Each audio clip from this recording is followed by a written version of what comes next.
राकेश, जल्दी जल्दी हाथ चला, ग्राहक आते ही होंगे। सुन बे ओए, खाना तो स्वादिष्ट है ना इस ढाबे पर। जी जी मालिक, एकदम बढ़िया खाना है। जा जा, हमारे लिए अपने ढाबे की सबसे फेमस सब्जी लेकर आ। और अपने बनाए खाने थालियों में लाकर उन ग्राहकों को देकर मदन के पास आता है। सुन राकेश, तू इसी तरह से ग्राहकों की सेवा करता जा। हमें अपने इस ढाबे को पूरे गांव में मशहूर करना है।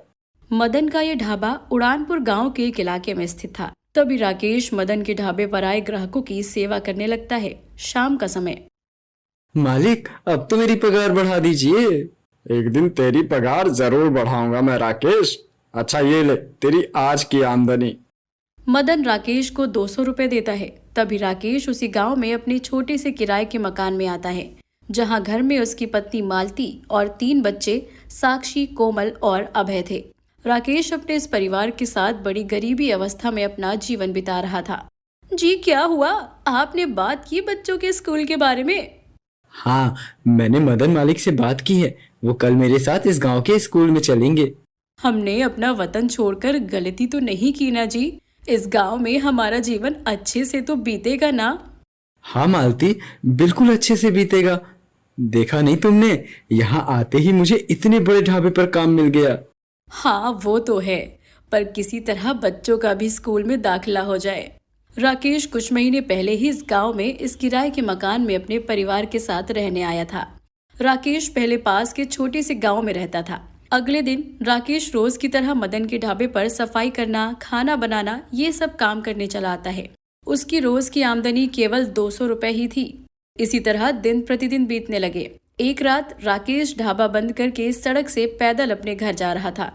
आज तो ढाबे पर कुछ ज्यादा ही समय हो गया। तभी पीछे से एक बाइक आती है। राकेश उस बाइक सवार को हाथ देकर उसकी बाइक पर बैठकर अपने घर की ओर जाने लगता है।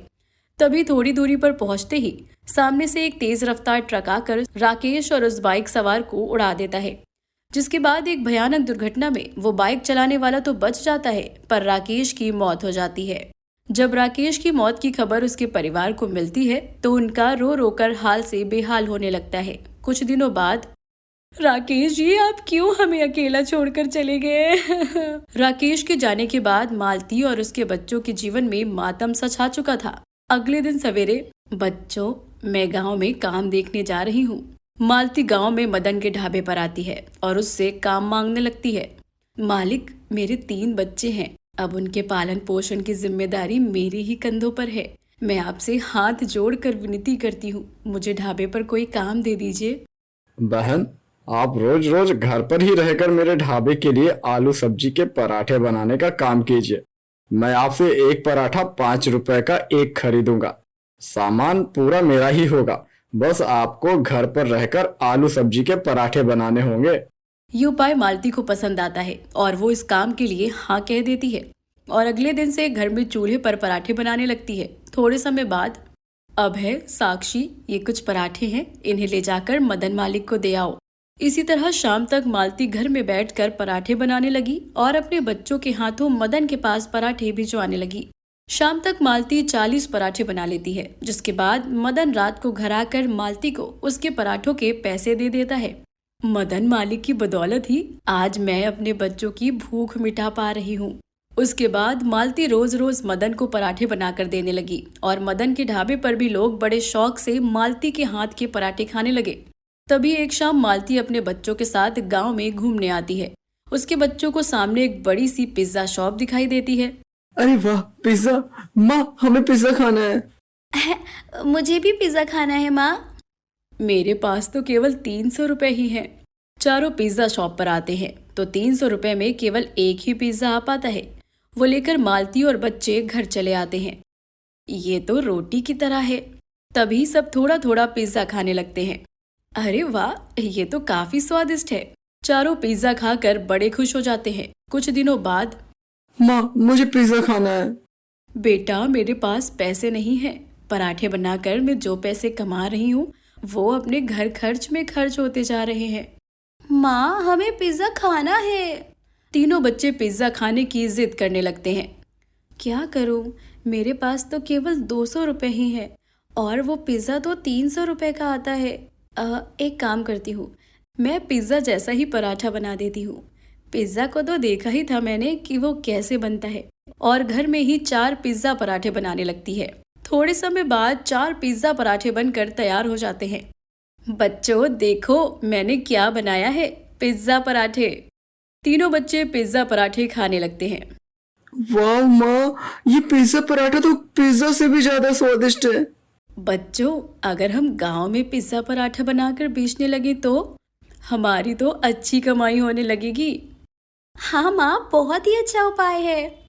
हाँ, पर इस काम के लिए एक ठेला चाहिए और साथ में कुछ पैसे भी, और हम तो यहाँ दाने दाने को तरस रहे हैं। तभी अगले दिन मालती मदन के ढाबे पर आती है। उस समय मदन के पास एक बैंक ऑफिसर राहुल खड़ा था। सर, बहुत ही बढ़िया स्कीम है लोन की। आपको 2 लाख रुपए लोन मिलेगा और साथ में 3 साल की फिट रहेगी। अरे भाई, मुझे नहीं चाहिए ये लोन। लोन? अगर मैं लोन लेकर अपना कारोबार शुरू करूं तो सुनिए भाई साहब, क्या मुझे लोन मिल सकता है? हाँ, बिल्कुल मिल सकता है, वो भी केवल आधार कार्ड के ऊपर। तभी मालती बैंक ऑफिसर से लोन की सारी प्रक्रिया पूछने के बाद बैंक में 50,000 रुपए लोन के लिए आवेदन कर देती है, जिसके बाद कुछ ही दिनों में मालती को 50,000 रुपए का लोन मिल जाता है और वो उन पैसों से गांव में ही एक नए ठेले पर अपना पिज्जा पराठे का कारोबार शुरू कर देती है। मालती गांव के एक स्थान पर अपना ठेला लिए खड़ी थी। अब उसने मदन के लिए पराठे बनाने का काम भी छोड़ दिया था। बस मेरा ये कारोबार चलने लगे अब, क्योंकि मुझे लोन के पैसे, घर का किराया, घर खर्च, इन सब के लिए पैसे जुटाने हैं। भगवान जी मुझे इस कारोबार में दिन दुगनी रात चौगनी तरक्की दीजिए। तभी पहले ही दिन शाम तक मालती के पास कुछ ग्राहक आते हैं और पिज्जा पराठा खाकर जाते हैं।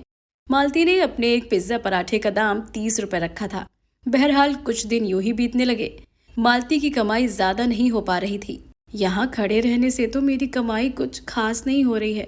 लगता है अब मुझे गांव में जगह जगह घूमकर अपने पिज्जा पराठे बेचने पड़ेंगे। तभी मालती गांव में अलग अलग स्थान पर जाकर अपने पिज्जा पराठे बेचने लगी। मालती के हाथ का पिज्जा पराठा खाकर कई सारे ढाबे वाले, होटल वाले मालती को 100-100, 50-50 पिज्जा पराठा बनाने के ऑर्डर देने लगे। जिसके बाद मालती पिज्जा पराठे बेचने के साथ साथ ढाबे और होटल के लिए भी ऑर्डर पूरे करने लगी।